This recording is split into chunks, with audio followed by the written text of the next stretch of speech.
এই জড়জগতে দুঃখ দুর্দশা থাকবে সবসময়।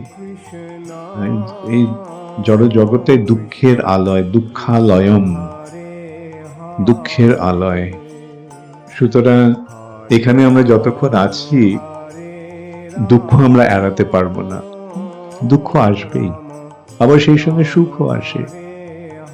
এই সুখ দুঃখ এটা নিয়ে এই জড়জগৎ, কিন্তু এই সুখ দুঃখের ঊর্ধ্বে উঠে আমাদের ভগবানের প্রতি সেবা পরায়ণ হতে হবে, কৃষ্ণ প্রেম লাভ করতে হবে। কৃষ্ণ প্রেম, কৃষ্ণ প্রেম, আমাদের সকলের হৃদয়ে প্রেম আছে, সকলের মধ্যে ভালোবাসার প্রবণতা আছে।